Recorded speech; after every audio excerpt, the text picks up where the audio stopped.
নমস্কার বন্ধুরা।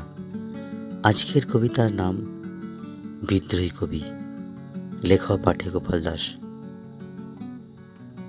বিদ্রোহী কবি তুমি, নজরুল ইসলাম।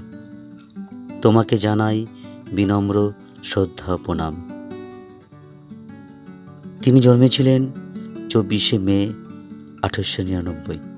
জন্মস্থান বর্ধমানের চুরুলিয়া গ্রামে।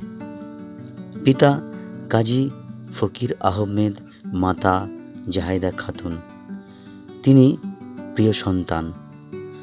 তোমার কবিতায় মুখরিত নবপ্রাণ, নবযৌবন।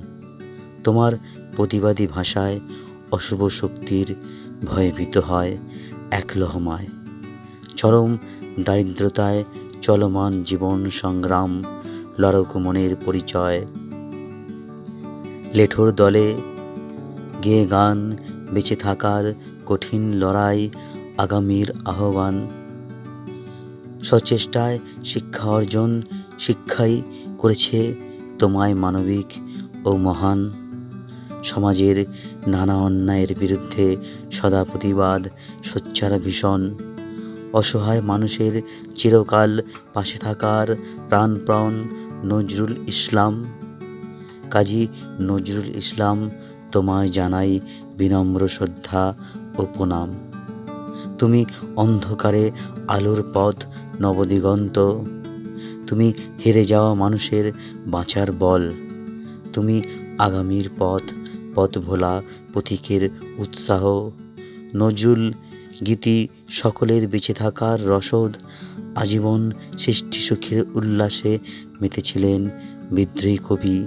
অবশেষে পরলোক গমন করেন 29শে আগস্ট 1976। এ আমাদের অসীম ক্ষতি, হৃদয় ব্যাকুল। বিদ্রোহী কবি তুমি নজরুল ইসলাম, তোমায় জানাই বিনম্র শ্রদ্ধা ও প্রণাম।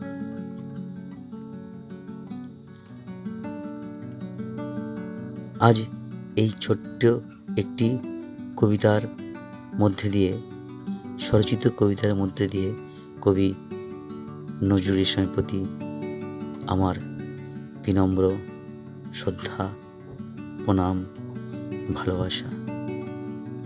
ওনার সম্পর্কে যতটুকু বলা যায় ততটুকুই কম। বলার সামর্থ্য খুবই সীমিত। আমার সেই অধিকার কতটুকু আছে আমি জানি না।